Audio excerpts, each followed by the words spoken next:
भवातीतं त्रिगुणरहितं श्री सद्गुरुतं नमामि। नित्ये शुद्धं निराभासं निराकारं निरञ्जनं नित्यबोधं चिदानन्दं गुरुमूर्ते ध्यानमूलं गुरुमूर्ते पूजामूलं गुरुपदं मंत्रमूलं गुरुवाक्ये मोक्षेमूलं गुरुकृपा। सद्गुरु महाराज की जय। अवधूत चिंतन श्री गुरुदेव सद्गुरु संत समर्थ बाळगीर महाराज की जय। सद्गुरुनाथ महाराज की जय।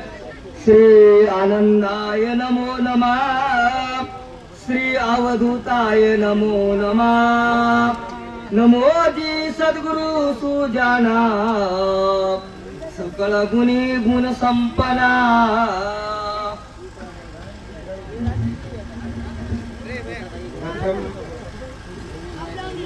श्रोते माय बापाला नमस्कार करून आनंदगड परमात्मा जो जीवाचा जीवलग आहे त्या आनंदगान परमपित्याला नमस्कार करून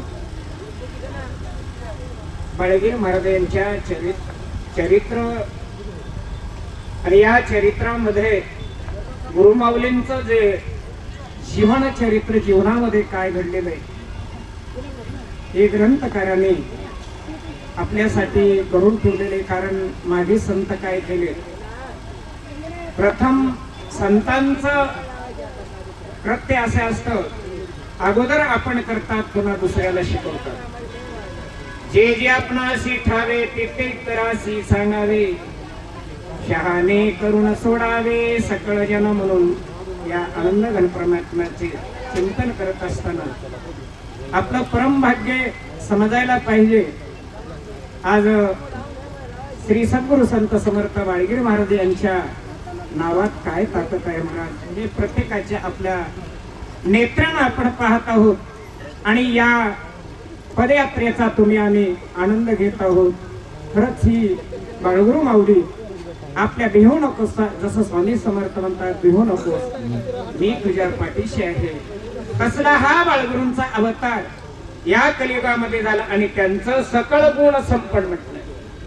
महाराज एक गुण नव्हते, सकल गुण कशाला येतात की ज्यांनी सर्व गुणामध्ये निपुण गुण परिपूर्ण अवगण त्याला सकळ गुण संपन्न असं म्हणून स्वामी बाळगीर महाराजांचं चरित्र सुरुवात करायला लागलेलं आहे। जयासी कृपा तुझी कृपा लादली, आत्मसिद्धी फळासी आली, जन्म मरणाची निवारली, ये झाला धक्काची। जयासी त्यांची कृपा झाली, कोणाची कृपा? संत कृपा झाली, इमारत फळा आली।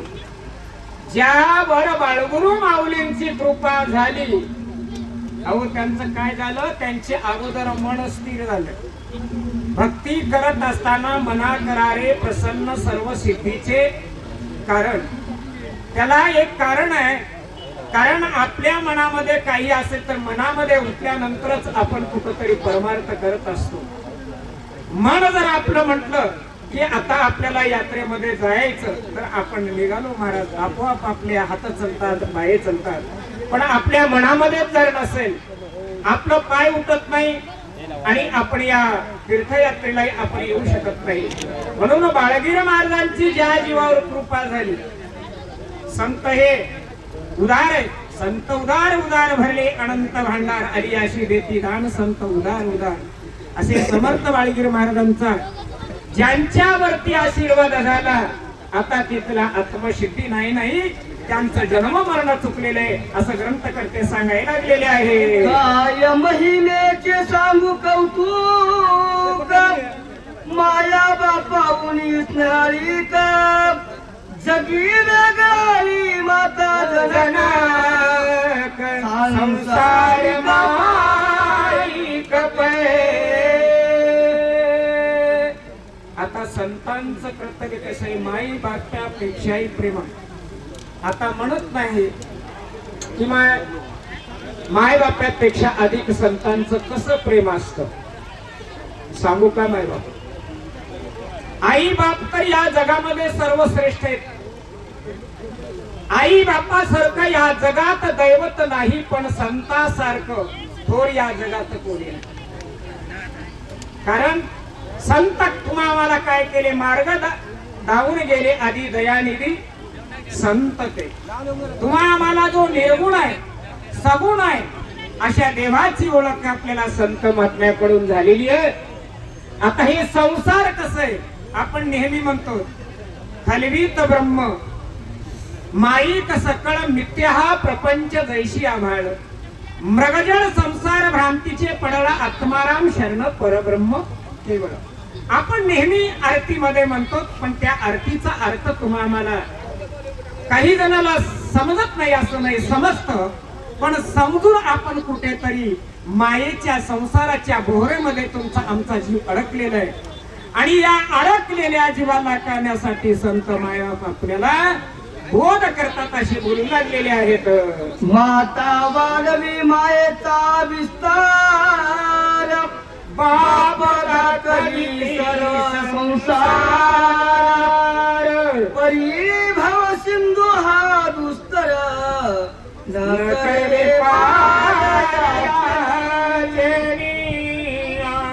दोघातला फरक सांगायला, माय बापामधला आणि संतामधला. माय बाप आपल्याला लहानाचं मोठं करतात. आपल्याला आईनं आपल्या 9 महिने 9 दिवस आपल्याला गर्भामध्ये वाढवलेले अनेक प्रकारचं त्रास ती सोसवलेली आहे. प्रस्तुत काळी एका रोमाला 1000 विंचवांचा वेदना त्या मातेनं सहन केलेले आणि तुम्हाला जन्म दिलेला आहे. माय बाप ज्या जगतावरती माय बाप खूप श्रेष्ठ आहे, पण माय ही माया कशी करावं शिकवते आणि बाप काय शिकवतात हो तुम्हाला. बापाचं कर्तव्य संसार कसा करावा काय शिकवतो, माय काय शिकवते, आपण वागावं कसं हे माय शिकवते. आणि बाप आपल्याला काय मार्गदर्शन करतात की बाबा आपण आपला व्यवहार कसा करायचा, हे दोन्ही आपल्याला मायबाप शिकवतात. पण संत मायबाप कसे याच्याही वेगळे आहे. जो आपल्या प्रपंचाचा त्रिविध ताप आपल्याला कसा दूर करता येतो हे संसार कोण शिकवतात, संत मायबाप शिकवतात. म्हणून त्यांच्या चरणाला माझा साष्टांग दंडवत आहे असे बोलू लागले. काय वर्णू तुझी करणी, तुझी जनक तुझी जननी,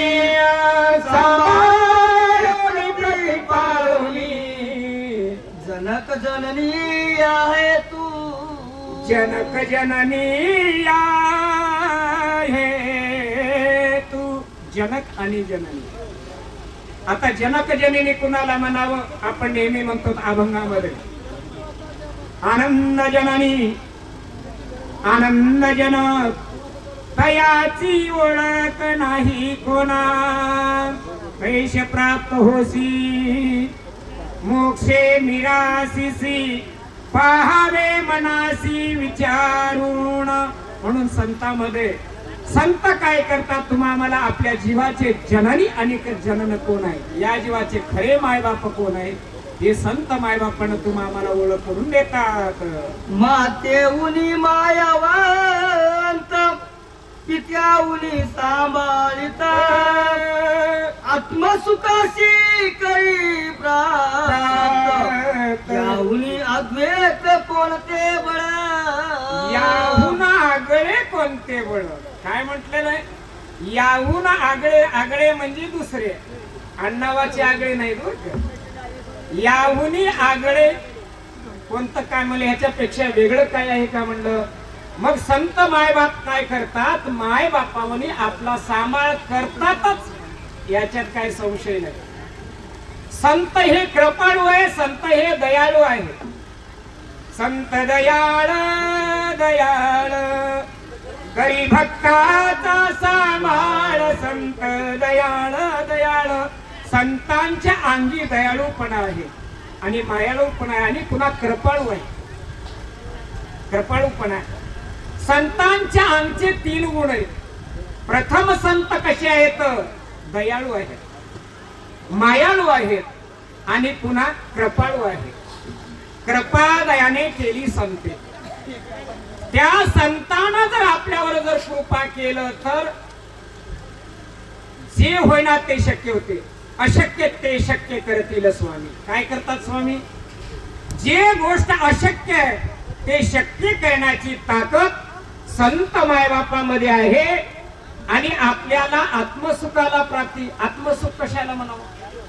आत्मा म्हणजे कोण आहे? आत्माच म्हणजे जीव आहे. आणि या जीवाला सुखाची प्राप्ती करायचा असेल तर तुम्हाला संत मायबापच तुमच्या आमच्यावरती कृपा करतात आणि आत्मसुखाच्या प्राप्तीकडे नेण्याचं हे महान संतच करत असतात असे बोलू लागलेले आहेत. म्हणून या सर्वजणी भय तारता नाही कोणी, या लागी मनोभावे करोनी सद्गुरूला कोण शरण जावे.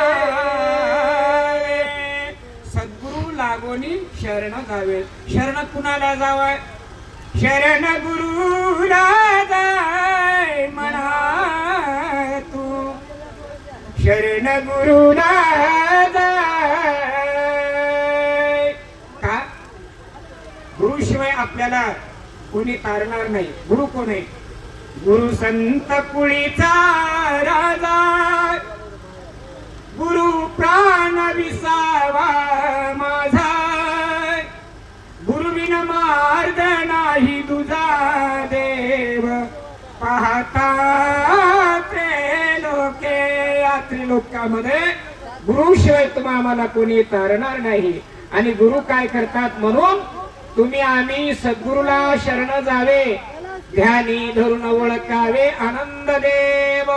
म्हणून जोपर्यंत तुम्ही आम्ही गुरुला आणि सद्गुरूला शरण जात नाही तोपर्यंत या जीवाचा जीवलग कोण आहे हे आपल्याला समजणार नाही. कारण येरते काय आहेत? येरते माई दुःखाचे जणतीय, नाही आधी अंती अवसान, सगळे काही दुःखमय आहे. आणि सुखाला प्राप्ती, आत्मसुखाला प्राप्त करून देणारे संत मायबाप आहेत.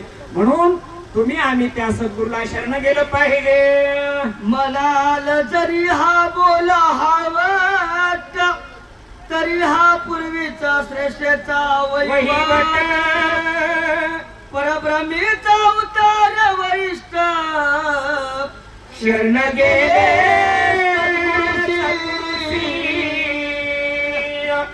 सद्गुरूला शरण कोण कोण गेलं? रामचंद्र अवतारो वशिष्ठ गुरु केले, हितासाठी शरण गेले, ते गुरु भजनी तरले. माय बापू, आता वरिष्ठ वरिष्ठ मोठे मोठे अवताराधिक प्राज्ञे ते गेले शरण गुरुशी.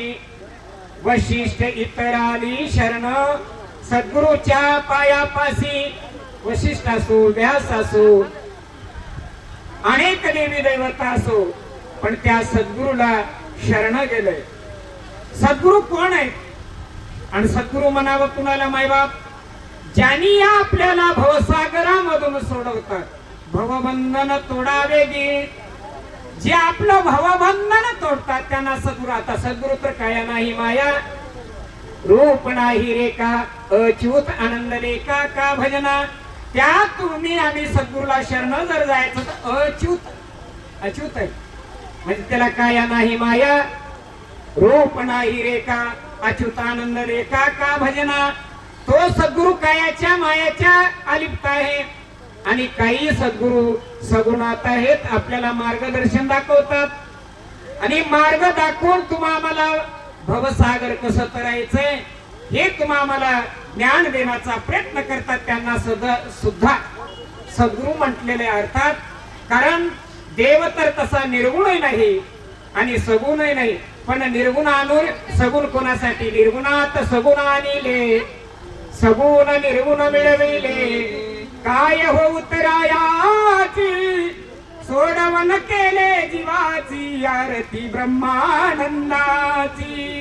कारण कायेच्या मायेच्या अलिप्त हे सद्गुरुनाथ आहे. सद्गुरु काय करतात? सद्गुरुनाथ ऐसे केले जे तेची ते आठविले, माझे मी पण दाखविले एकी एकपणा ते. सद्गुरुनाथ काय करतात? आपण भ्रांतीमध्ये पडलो ना, आपल्याला भ्रांतीचं जाळं तोडण्याचा प्रयत्न सद्गुरु मायबाप करतात. म्हणून हा जरी बोल शब्द हळवट असेल, हळवट म्हणजे काय? आता प्रत्येकाचे शब्द अलग आहे. मला आतापर्यंत हळवट शब्द आला नाही. माझी MSc PhD झाली, पण हळवट हा शब्द मला आतापर्यंत पोहोचलेला नाही. म्हणजे कारण भाषाची वेगळी आहे, अंगळू मंगळू भाषा. मराठी भाषा ही 52 भाषेची आई आहे. किती भाषेची? 52 भाषेची मराठी आहे. आणि त्या एका मराठीमध्ये एका शब्दाला 9 अर्थ उपजतात. आपलं गणामध्ये म्हणलं होतं, नव अंकाचा प्रकाश पडला, पूर्ण झालं नवमयनी हो, पूर्ण झालं नवमयनी. कारण 1 ते 9 पर्यंतच अंक आहे. आणि आपण आईच्या गर्भामध्ये किती दिवस? 9. आकडे 9 आहे का नाही? 9 1 9 9 10 99 देखिले त्रिभुवनी, नवांकाचा प्रकाश पडला, पूर्ण झाल्या 9 महिनी. म्हणून 9 आकडा फार वेगळा आहे. आणि 8 आकडा काय होय? आता माणसं म्हणतात 8 माणसं सोयरिकीला गेल्यानंतर, मी म्हणलो 8 आकडा हे शुभ आहे का नाही? नाही 9 आकडा. मी म्हणलो 9 आकड्यापेक्षा 8च माणसं बरे ड्रायव्हरला धरून, नाही का? 8 हे काहीतरी 8वा दिगंबर आहे का नाही? 7 दिवस आपण सप्ताह करतो, 8व्या दिवशी काहीतरी आठवायचंय आणि देवाला दान मागायचंय. काय मागायचंय? हे दान दे गा देवा, किंवा देवा हे दान दे. दोन्ही प्रमाण आपण बोलू, आहे का नाही? इकडल्याही तुकोबारायचे, अभंगावरती बोलायचं, हेची दान दे गा देवा, तुझा विसर न व्हावा, गुण गायी नावडी हीच माझी सर्व जोडी, नलगे मुक्ती धन संपदा, संत संग देई सदा. आपल्याला मागायचं काय? पण आपण नक्कीच मागतो. आपल्याला काय पाहिजे? सिंहांद्री जावे, जीवन मुक्त व्हावे, श्रीदत्त भेटावे जीव लगा. म्हणून माझा शब्द हे हळवट आहे. कोण म्हणतात? ग्रंथ का हळवट म्हणजे एखादी पोळकट. मी शब्द किती जरी बोललो, चुकीचं बोललो, अर्थात मी चुकीचं बोलतो, पण सद्गुरुनाथ कसे तरी हा पूर्वीचा श्रेष्ठ वहिवाट आहे. बोलण्याची संताची वहिवाट. आता याला वहिवाटच नाही म्हणतात, घराला चालच नाही म्हणतात. आता पाहुणे घरला आल्यानंतर पाहुण्यांचा आदर सत्कार करणे हे आपलं कर्तव्य आहे. पण एखाद्याच्या घरी गेल्यानंतर या घराला चाल नाही म्हणतात. आता चाल म्हणजे काय हो? बऱ्याच घराला चाल बेकार असतं. आलेल्या पाहुण्याचा आदर सत्कार होत नाही, कोणाचाही होत, साधू संतांचा होत नाही, कोणाचाही होत नाही. म्हणून आपल्या घराला चाल पाहिजे, स्वतःच्या घराला चाल पाहिजे, आहे का नाही? आता आपण देवादत्ता देवादत्ता म्हणायचं असेल तर चाल म्हणा म्हणते. आपण म्हणतोय ना, आपण साधं म्हणू नका, चाल लावून म्हणा. चाल लावलं म्हणल्यानंतर आपण देवादत्ता हो देवादत्ता, किती गोड वाटत. आणि देवाचं नाम किती गोड असे दत्त नाम, मना स्मरता होते आराम. देवाचं नाव एवढं गोड आहे म्हणून दिगंबर नाम पाहू लागे गोड, मनोनिया जोड घातले से. आता जीवाला जोड घेतले या गोडीला. कोणती घेतली? नामाची जोडी लागली. आणि नामामुळे तुम्हाला काय होतं? आणि हे बाळगीर महाराजांचा अवतार म्हणजे परब्रह्माचे ठसे होईल, साधे नव्हत. कलियुगातला अवतार शहादत्त प्रभूचा आहे. निर्गुणी निर्गुण सगुणी सगुण, अवतार जाण बाळ गुरुचा.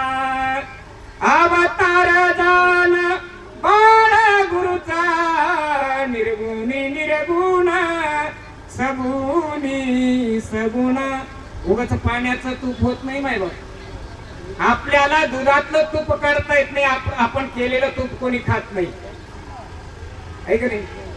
पण त्या बाळगुरुनं पाण्याचं तूप कसं केलेलं आहे, मेलेले जिवंत कसे केलेले आहेत बाळाला.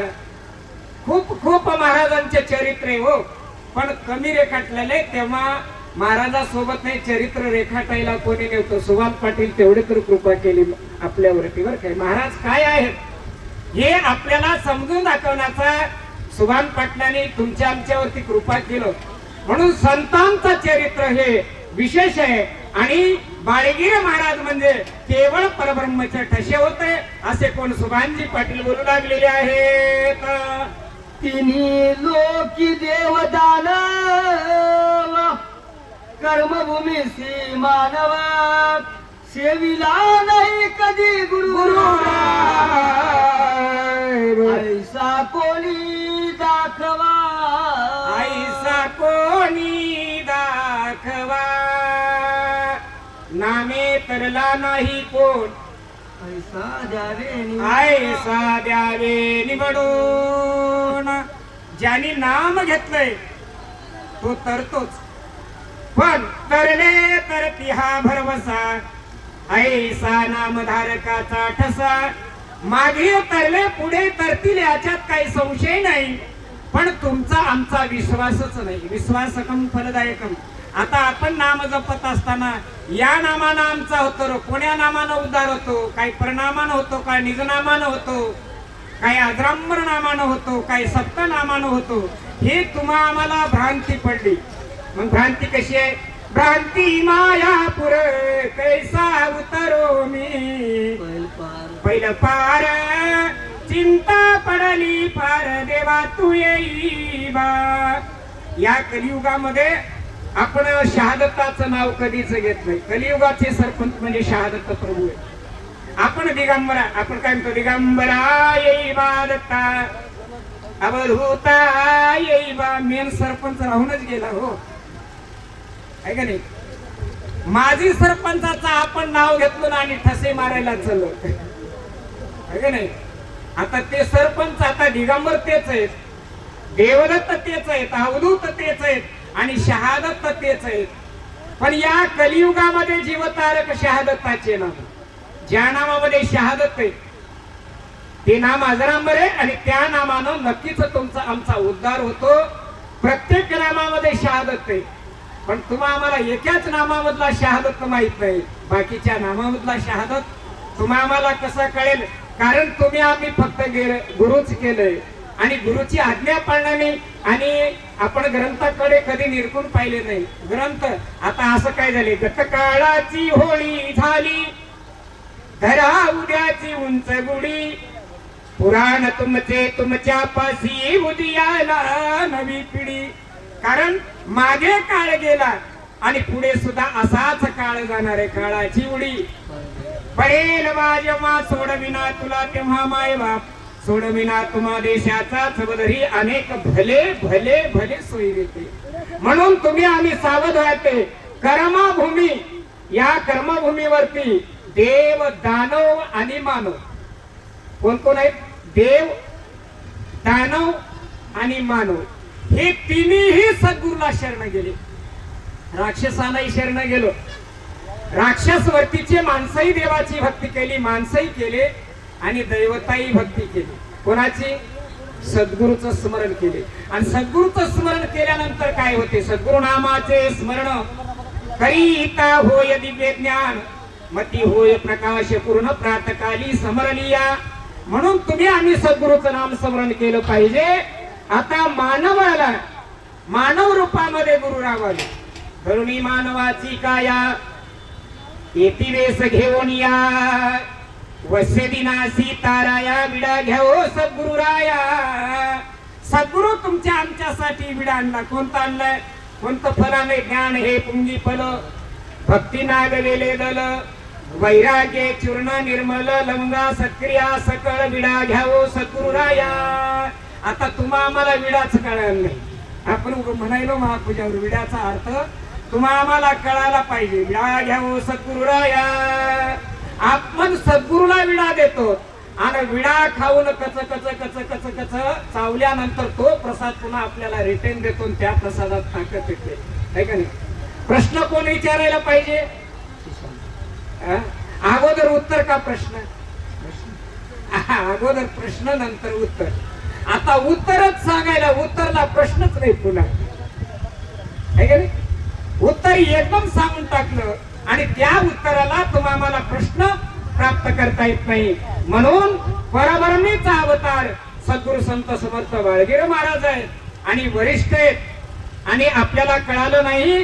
कारण या 17व्या 18व्या शतकामध्ये किंवा 19व्या शतकामध्ये धरू आपण, आहे ना, सद्गुरु संत समर्थ बाळगीर महाराज का आरतीमध्ये कलियुगामध्ये अधर्म झाल्यामुळे संत समर्थ बाळगीर आणि ही गुरुभक्ती लोप पाहू लागली होती आणि दैवता भक्ती वाढली होती. दैवता भक्ती श्रीखंडून केले शिवराराधन एकविध मार्ग दादिला ऐसा जगीहू संत झाला. म्हणून सद्गुरु संत समर्थ बाळगीर महाराजांचं हे वरिष्ठ अवतार आहे असं ग्रंथकर्ते आपल्याला बोलू लागलेले आहेत. मनोनी आदी आदी सद्गुरु श्री कृपा संपादी मगवाया जाईल सर्व उपाधी निज समाधीवरील पै निज समाधीवरील पै निज समाधीवरील पै. शब्द अवघड आहे बरं का. निज पदी ऐका नाही, त्याला कोणी प्रमानंद पद, ऐका नाही, निज पद. आता निज पदाला मनोनी आधी आधी सद्गुरूची कृपा संपादी. काय संपादन करावं? सद्गुरूची कृपा संपादन केलं पाहिजे. संपादन करणे म्हणजे काय? संपादन करणेच म्हणजे सद्गुरूच्या सेवेला रत झालो तुमच्या पाया, है का नाही?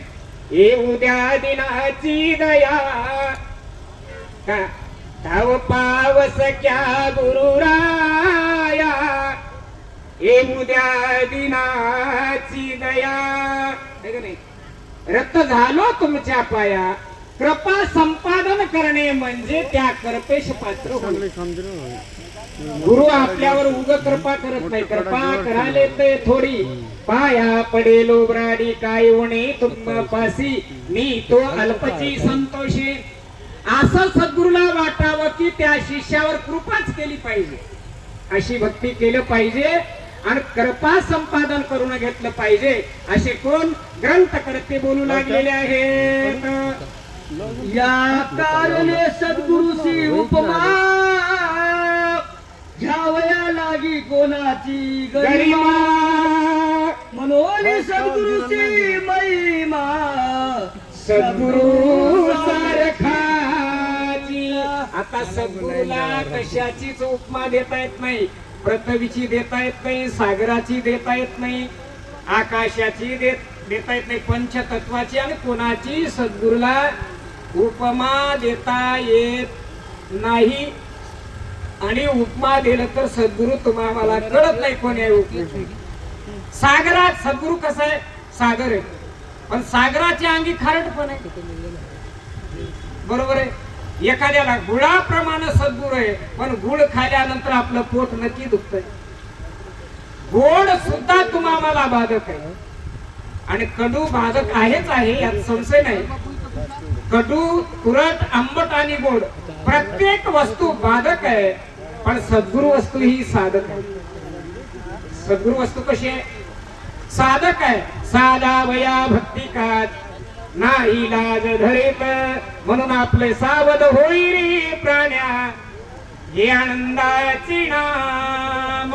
तुम्ही आम्ही भगवंताचं नामस्मरण करण्यासाठी आपण कृपा संपादन केलं पाहिजे. आणि कोणाची गरिमा, गरिमा, आरिमा, गरिमा, प्रख्यामा, इष्टित्व असे हे जे नवविद्यन रावती नामाच्या पायी, आहे का नाही, करता हरता सर्व करता, सर्व गुरु पायी सगळं काही गुरु करतात, पण तुमचा आमचा विश्वास मात्र कुठंच सद्गुरु चरणीला लागत नाही. म्हणून तुमचा आमचा विश्वास सद्गुरूवर ठेवायला पाहिजे असं गुरु माऊली आपल्या शिष्याला प्रबोध करू लागलेले आहेत. सद्गुरूचे वर्णिता गुण अंतरे कथानुसंधान क्षमा करावी श्रोते सजन, सकळा चरणी नमन माझे, सकळा चरणी नमन माझे. श्रोते मायबापाला म्हणाले सगळ्याच्या ठिकाणी माझं नमन आहे आणि माझं दंडवत आहे. दंडवत कुणाला करावं, नमस्कार कुणाला घालावा, घालणाऱ्यालाच घालावा नमस्कार आणि दंडवत. संताच्या पायी हा माझा विश्वास, सर्व भावी दास झालो त्यांचा त्या संत चरणी.